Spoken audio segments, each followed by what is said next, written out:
سیدی یا رسول اللہ وعلی آلک واصحابک یا سیدی یا رحمتا للعالمین۔ حضرات محترم، اللہ تعالیٰ کا لاکھ لاکھ شکر ہے کہ ہر منڈے کو ایک تو منڈے کا دن جو ہم نے منتخب کیا ہے، اس میں بڑی برکتیں بھی ہیں، نسبتیں بھی ہیں کہ ہمارے آقا علیہ الصلوۃ والسلام ہر منڈے کو اپنا میلاد منایا کرتے تھے، سبحان اللہ، اور اکثر روزہ رکھا کرتے تھے۔ تو آپ سے وجہ پوچھی گئی تو آپ نے فرمایا کہ ذاک یوم ولدت فیہ، منڈے کے دن میں روزہ اس وقت رکھتا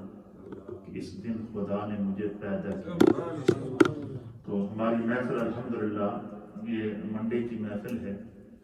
تو محفلیں تو ساری سرکار کی ہیں، لیکن ہم خوش قسمت لوگ ہیں کہ جتنے بھی پاکان امت کے صحابہ اکرام، انبیاء اکرام، صحابہ اکرام، اہل بیت اطہار، اولیاء کاملین کے اس مہینے کے اندر جن جن کے ایام آتے ہیں، ہماری مسجد سے ان کو ایصال ثواب کیا جاتا ہے، اور یہ خداوند قدوس کا ہم سب پر بہت کرم ہے، اللہ نے ہمیں توفیق دی ہے۔ سبحان اللہ۔ محرم الحرام کے مہینے کی مختلف فضیلتیں تو آپ سن چکے ہیں۔ اس کی ایک فضیلت یہ بھی ہے کہ 20 محرم الحرام یہ یوم وصال ہے عاشق مصطفیٰ، پروانہ شمع عشق مصطفیٰ، کشتہ عشق مصطفیٰ، مؤذن رسول، ہما وقت ہر گھڑی سرکار کے وصال تک جنہوں نے آخری سانس سرکار دو عالم صلی اللہ علیہ وسلم کی معیت میں گزاری، ان کا نام حضرت سیدنا بلال حبشی رضی اللہ تعالی عنہ ہے۔ حضرت بلال یہ غلام تھے، اور ایک کفار قریش کا ایک سردار تھا جن کا نام تھا امیہ بن خلف، بڑا ظالم اور سفاک قسم کا انسان تھا۔ تو یہ اس کے غلام تھے، حبشی النسل تھے۔ تو غلامی میں بکتے وہاں پہنچے تھے۔ تو اس وقت اللہ کے حبیب علیہ السلام نے اللہ کے حکم سے جب اعلان نبوت فرمایا تو حضرت سیدنا بلال رضی اللہ تعالیٰ عنہ کے کان میں یہ آواز پڑ گئی، آپ سرکار دو عالم صلی اللہ تعالیٰ علیہ وآلہ وسلم پر ایمان لے کر آئے۔ آپ کا جو آقا تھا اس نے آپ پر طرح طرح کے ظلم کیے، اتنے ظلم کیے کہ اہل سیر نے اور محدثین نے لکھا ہے، مفسرین نے اس واقعے کو بیان کیا ہے کہ امیہ بن خلف حضرت بلال کو زمین پر انگارے بچھاتا، انگاروں کے اوپر لٹاتا، قمیض اتار کر لٹاتا، ان کے سینے پر بھاری پتھر رکھتا، ان کے گلے میں پھندا ڈال کر گھسیٹتا تھا، اور انہیں کہتا تھا کہ تمہیں اس وقت تک نہیں چھوڑوں گا جب تک کہ تو محمد عربی کا انکار نہ کرے۔ آپ کی زبان میں لکنت تھی، تو آپ ایک ہی بات کرتے تھے، احد احد احد احد احد۔ تو حضرت سیدنا ابوبکر صدیق رضی اللہ تعالیٰ عنہ کا وہاں سے گزر ہوا تو انہوں نے دیکھا کہ اتنا ظلم ایک انسان پر رسیوں سے باندھا ہوا ہے، تپتے ہوئے صحرا پر لٹایا گیا ہے، اور سینے پہ بھاری پتھر رکھے گئے ہیں، اور اس کی زبان سے صرف اللہ وحدہ لا شریک کا ذکر چل رہا ہے۔ تو حضرت ابوبکر صدیق نے حضرت بلال کا جو آقا تھا اس سے انہوں نے فرمایا کہ میرے پاس ایک حبشی غلام ہے، بڑا طاقتور ہے، اور بلال سے کئی گنا زیادہ طاقتور ہے، تو اس کے بدلے میں تمہیں وہ غلام بھی دیتا ہوں، اور بلال کے بدلے میں تو جو منہ بولی رقم دے گا میں تمہیں دوں گا، تم بلال کو اس کے بدلے میں آزاد کر دو۔ روایات کے اندر آتا ہے کہ اس نے کہا کہ میں اس غلام کو بھی لوں گا اور اس کے بدلے 1 کلو یا اس سے زائد سونا بھی لوں گا۔ حضرت سیدنا صدیق اکبر رضی اللہ تعالیٰ عنہ نے وہ بھاری مقدار میں سانا اور وہ غلام ان کو دے کر جب حضرت بلال کو آزاد کرایا تو لوگوں کی ہمیشہ یہ عادت ہوتی ہے، جس معاشرے میں بھی آپ جائیں کچھ نہ کچھ لوگ ہوتے ہیں جنہوں کا کام ہے صرف گلا کرنا، باتیں کرنا، اور کچھ کرنا نہیں لیکن باتیں کرنا۔ جب حضرت صدیق اکبر نے حضرت بلال کو خرید کر آزاد کیا نا تو گلی کے نکر پہ کھڑے ہو گئے کچھ لوگ، انہوں نے کہا یار یہ غلام ہے، بکتا بکایا آیا ہے، سونے کے بدلے میں بھاری قیمت میں ابو بکر نے خریدا ہے، اچھا خرید کر اس کو آزاد کر دیا، یہ نہیں کہ اپنے پاس رکھا ہے کہ کام وغیرہ ان سے لیں گے، ان کو خرید کر آزاد کر دیا۔ تو یقیناً حضرت بلال نے کہنے یقیناً بلال نے ابو بکر دے ہوتے کوئی بڑا احسان کیتا اسی جس دا اس نے بدلہ مکایا، ورنہ اس طرح دے غلاماں نو کون اتنی بھاری قیمت میں خریدا ہے۔ یہ لوگوں نے کیا کیا چیمہ گوئیاں کی، لیکن حضرت ابو بکر صدیق کے عمل کے اندر اخلاص شامل تھا، محبت رسول شامل تھی، اور ادھر حضرت بلال کے اندر عشق مصطفیٰ اور محبت رسول تھی، اور یہ سارا منظر میرا رب دیکھ رہا تھا۔ تو اللہ تعالیٰ نے قرآن میں وہی نازل کی، سورہ لیل کی آخری آیات ہیں جس میں اللہ فرماتا ہے وَسَيُجَنَّبُهَا الْأَتْقَى الَّذِي يُؤْتِي مَالَهُ يَتَزَكَّىٰ، کہ جہنم کی آگ سے دور رکھا جائے گا وہ شخص جو اللہ کے راستے میں مال صرف اس لیے خرچ کرتا ہے یتزکا، تاکہ خدا اس کو پاک کر لے۔ اور وہ مال کون سا خرچ کیا تھا؟ حضرت ابوبکر صدیق نے سونے کے بدلے میں حضرت بلال کو خریدا تھا۔ پھر وہ جو کفار اور مشرکین آپس میں باتیں کرتے تھے کہ حضرت بلال کا صدیق اکبر پر کوئی احسان ہوگا جس کا انہوں نے بدلہ چکایا ہے، تو اللہ تعالیٰ نے پھر اگلی آیت میں فرمایا کہ وَمَا لِأَحَدٍ عِنْدَهُ من نعمت تجزا، روئے زمین پر کوئی ایسا انسان ہے ہی نہیں کہ ابو بکر پر کوئی احسان کر سکے۔ ابو بکر صدیق رضی اللہ تعالیٰ عنہ نے جو بھی سارا معاملہ کیا ہے اس میں صرف اللہ اور اس کے رسول کی رضا کے لیے اور خدا ابو بکر کے اس عمل سے راضی ہے۔ پھر اللہ تعالیٰ نے حضرت بلال رضی اللہ تعالیٰ عنہ کو جب سرکار کی بارگاہ میں پہنچے تو حضور علیہ السلام ان کے جسم پر وہ نشانات دیکھا کرتے تھے، آگ سے جل گیا تھا جسم، سینہ جل گیا تھا، سینے کے اوپر نشانات پڑ گئے تھے، گلے کے اندر پھندا ڈال کے اسلام کی خاطر جو آپ کو گھسیٹا جاتا تھا، ان کے جسم کے نشانات دیکھ کے میرے مصطفیٰ ان کو دعا دیا کرتے تھے۔ پھر اللہ کے حبیب علیہ السلام نے انہیں مسجد نبوی شریف کا مؤذن قرار دیا۔ ان کی آواز بہت بلند تھی اور ان کی آواز میں لکنت بھی تھی، اور کئی لوگوں نے اعتراض کیا کہ یا رسول اللہ بلال کی آواز میں لکنت ہے اور یہ اذان کے الفاظ صحیح نہیں نکالتا، لہذا کسی اچھے خوش اعلان بندے سے آپ اذان دلوائیں۔ تو اللہ کے حبیب نے فرمایا کہ بلال کے لیے انتخاب رب نے کیا ہے، تو رب کے انتخاب کو ہم تبدیل نہیں کر سکتے۔ بلال الفاظ سے نہیں بولتا، بلال دل سے بولتا ہے۔ بلال کے دل کے اندر جو عشق الہی اور عشق رسول اور فنا فدا اور فنا فی رسول کے جو ایک نور ہے، یہ اس نور سے بولتا ہے۔ تو حضرت بلال رضی اللہ تعالیٰ عنہ جب تک حضور حیات رہی، آپ مسجد نبوی میں پہنچوں وقت کی کیا کرتے تھے؟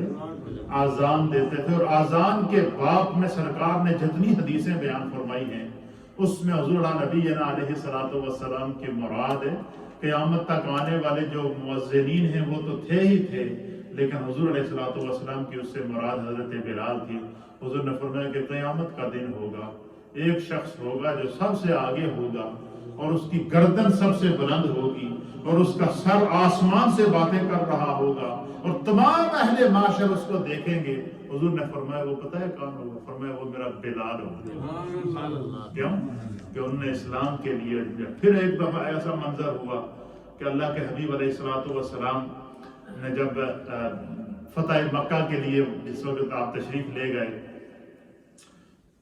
فتح مکہ کے لیے جب یہ 20 رمضان کا دن تھا، مکہ شریف دوبارہ فتح ہوا ہجرت کے بعد، تو حضور علیہ السلام جب مکہ میں پہنچے تو آپ نے مکہ خانہ کعبہ سے 360 بتوں کو وہاں سے نکالا جو کفار نے کعبے کے اندر بت رکھے ہوئے تھے۔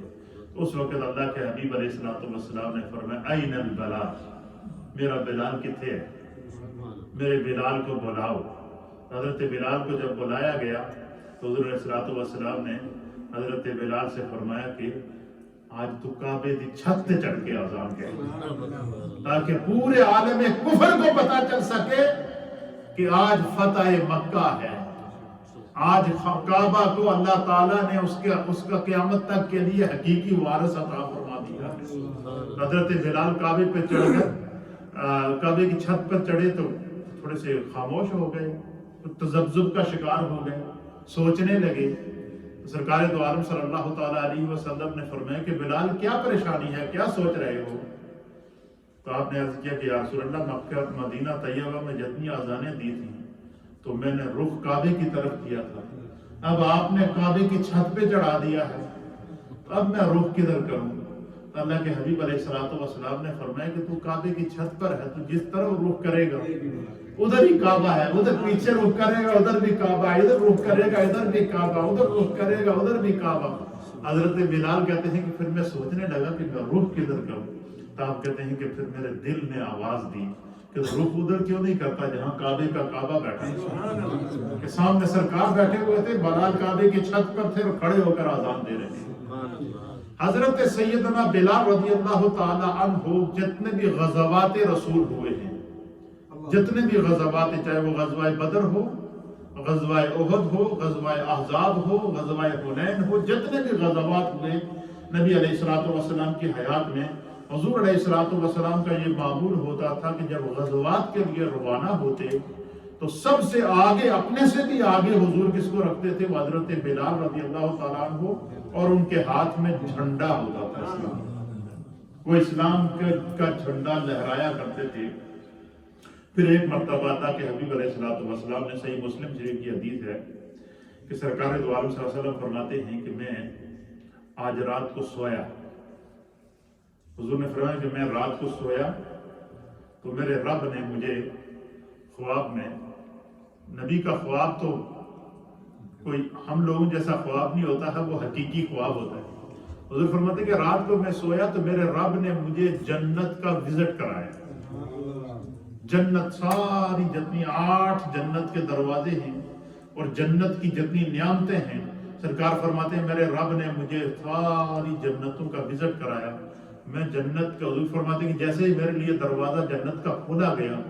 تو میں ابھی قبل اس کے کہ میں جنت کے اندر قدم رکھتا تو میں نے دیکھا کہ میرے جنت میں داخل ہونے سے پہلے جنت کے اندر ایک شخص ٹہل رہا ہے اور اس کے قدموں کی آہٹ آ رہی ہے۔ سرکار کہتے ہیں کہ میں نے جب کان لگا کر سنا کہ یہ کون مجھ سے پہلے جنت میں ٹہل رہا ہے، تو کہتے ہیں کہ جو قدموں کی آہٹ سے میں نے پہچان لیا کہ یہ میرا بلال ہے۔ اس کی وجہ کیا تھی کہ جب جس وقت سیدنا بلال رضی اللہ تعالیٰ عنہ آدھی رات کو تہجد کے لیے اذان دیتے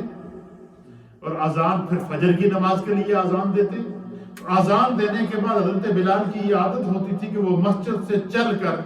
سرکار دو عالم صلی اللہ علیہ وسلم کو آ کر اٹھایا کرتے تھے، دستک دیا کرتے تھے کہ یا رسول اللہ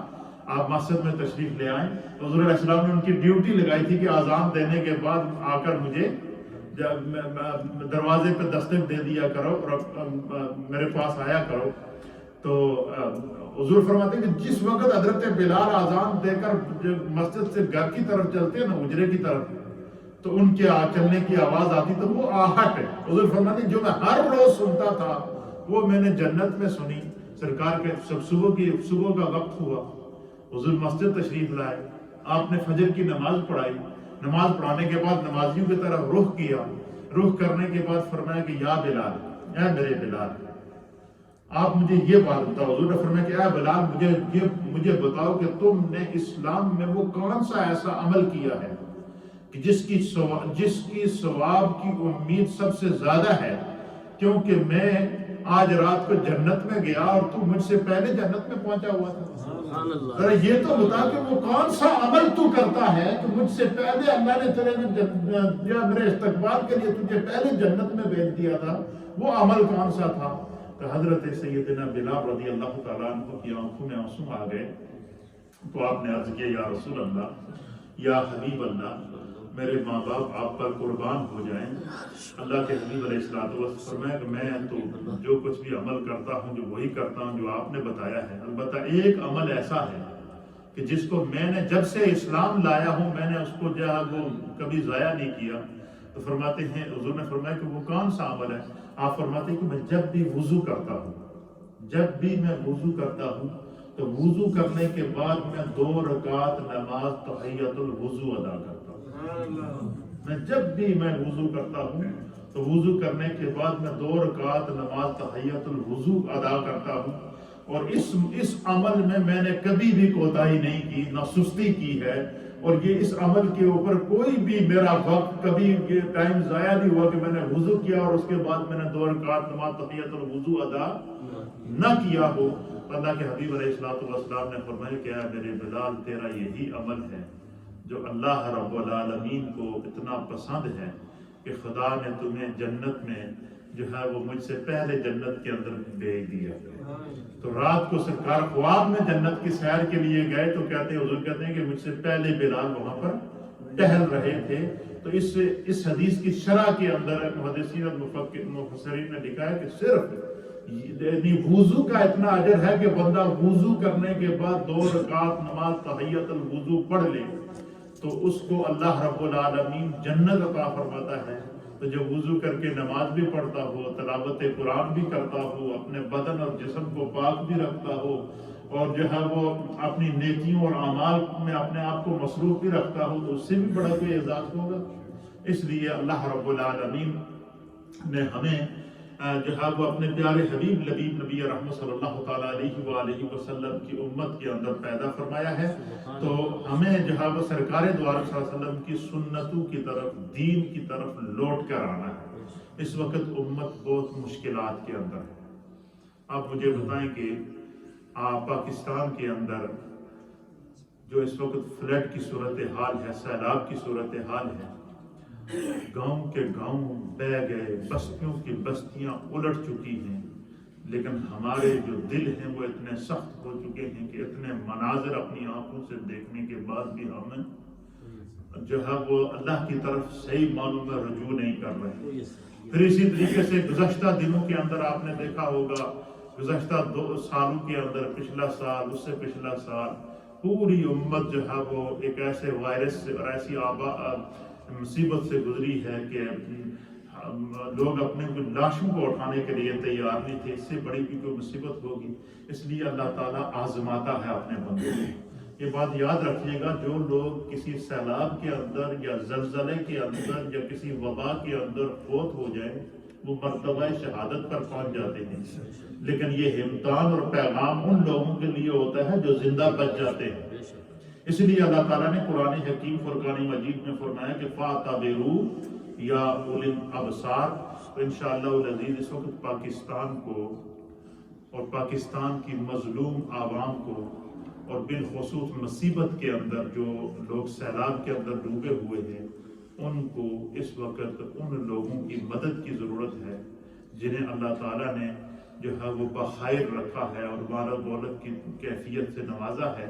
تو انشاءاللہ العزیز جتنے بھی ہماری مائیں بہنیں بزرگ اس وقت میری بات کو اپنے گھروں میں ریڈیو کے ذریعے سن رہے ہیں، مسجد نیو مدینہ مسجد کی طرف سے، مسجد انتظامیہ کی طرف سے یہ فیصلہ کیا گیا ہے کہ انشاءاللہ یہ جو کمنگ جمعہ ہے، یہ جمعہ، اس سے آگے والا جمعہ، ان جمعوں کے اندر جو مسجد کی طرف سے پاکستان میں جو فلڈ اور سیلاب کے اندر جو لوگ اس وقت مشکلات کا شکار ہیں ان کے لیے باقاعدہ کلیکشن کی جائے گی، ڈونیشن جمع کی جائے گی. اور آپ تمام لوگوں کی یہ جو عطیات ہوں گے وہ پاکستان کے اندر انشاءاللہ العزیز کسی چیریٹی کے حوالے نہیں بلکہ جو خاص فیلڈ کے اندر جو لوگ کام کر رہے ہیں ان تک پہنچا کر انشاءاللہ العزیز ہم سے جو حصہ ہو سکا ہم اس میں ملائیں گے. تو تمام جتنے بھی ہماری مائیں بہنیں بزرگ نوجوان سن رہے ہیں انشاءاللہ اس جمعے کو، آئندہ جمعے کو جو ہے وہ پاکستان میں سیلاب زدگان اور متاثرین کے لیے خصوصی طور پر کلیکشن کی جائے گی. ایمرجنسی کلیکشن ہے، اس میں آپ لوگ خود بھی حصہ ملائیں، اپنے دوستوں ساتھیوں کو بھی بتائیں. انشاءاللہ اعلان کر دیا جائے گا. یہاں پر ہمارے ساتھی موجود ہوں گے، ہمارے میاں خان صاحب ہیں اور ساتھی ہیں کمیٹی کے یہاں موجود ہوں گے. جمعے میں بھی اعلان کر دیا جائے گا. ابھی سے آپ اپنا ذہن بنا لیں. اللہ تعالیٰ برکات نصیب فرمائے. تھوڑا سا ذکر اور پھر دعا کی طرف.